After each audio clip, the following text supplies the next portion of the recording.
It's one of the joys, in fact, of the twin flame relationship, and that is the process of twin flame healing and doing your shadow work.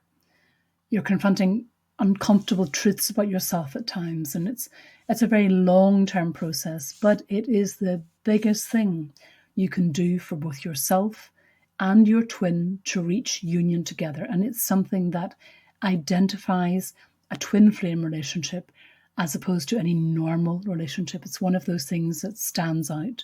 It's the beauty and the depth of the relationship that challenges us to find that twin flame healing and address our shadow work.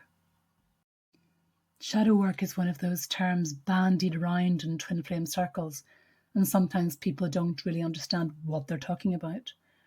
And you need to understand it before you can start doing anything about it.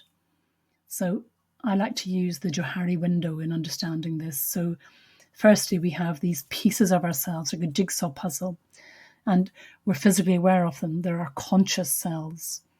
Then we also have the pieces of ourselves with which we've little to no awareness. Subconsciously, these pieces might have a massive impact on your life, but they're deeply buried in your subconscious. Things we're subconsciously disowning to such an extent that we're not even aware of it.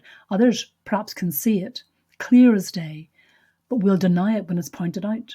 That's completely normal, completely human. We all do it. And I'm well aware many of you are probably reading this thinking, that's not me. And that's why it's such a problem at times in twin flame relationship. This subconscious holding ourselves back is never good. It holds us back in all kinds of relationships, but absolutely in a twin flame relationship where everything is mirrored back to you. There is nowhere to hide. A massive part of that journey is going to call on you to confront those buried things that are holding you back. And that is called shadow work. It's named because we're bringing these dark pieces of self into light. And it's so important, and yet it's overlooked. And I have a personal connection to that twin flame journey, obviously. And I spend a lot of time talking to people about their path. And I rant on this because I care so much.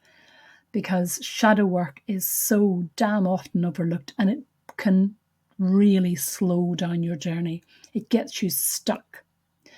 And people start looking for other patterns, but they aren't looking for that shadow work. They aren't looking inside themselves for the unseen, unconscious. Recognizing that you have those shadows you need to work on, that subconscious part of yourself that needs to be evolved before fully embracing your twin flame connection and union and bringing your energy to the correct level. The whole reason those problems are so hard to deal with is they're hard to find. And when we're consciously aware of a flaw or problem in ourselves, you can still ignore it for a while, but eventually you have to deal with it. Shadow work involves finding those things that are holding you back and dealing with it. To do that, we need to look at the patterns in our lives. It's not often a simple 2-minute exercise because human memory is full of flaws and we tell ourselves wee white lies all the time. So it's useful here to keep a journal because that's very helpful for your shadow work, looking at things which have gone wrong for you and looking for those patterns. Of course, that's easier said than done, even keeping a journal. You have to keep it correctly so that you're keeping the right things in memory and in writing. But let's look at a very common example, for instance. For a lot of us, fear of abandonment is a common one that holds many people back in their relationships because becoming too vulnerable with another person means you face rejection and potentially face pain. And most of us develop that reflex by not allowing ourselves to get too close.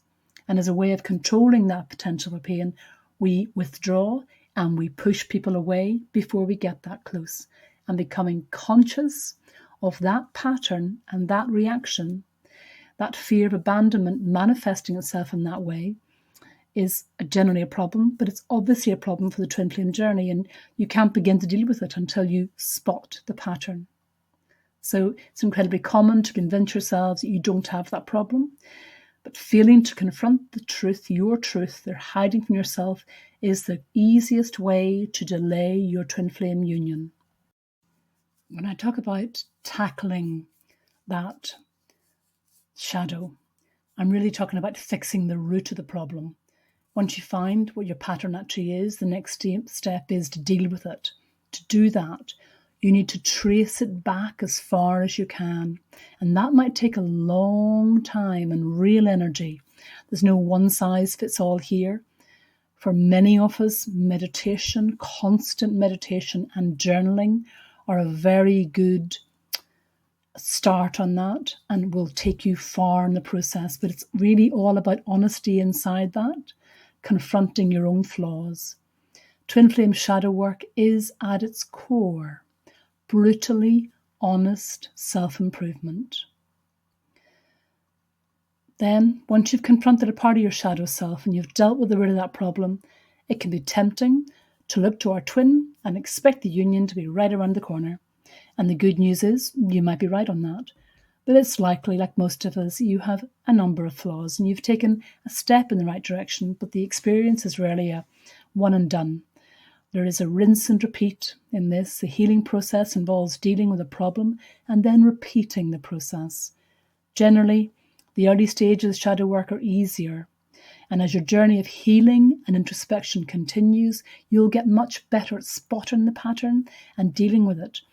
But you'll probably also find yourself dealing with deeper rooted problems. And that is part of the beauty and the pain of a twin flame relationship and the twin flame journey.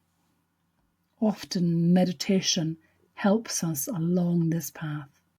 This is part of the journey where you're really digging deep for yourself and for your twin flame. If you'd like some guidance on this part of the journey, click the link below.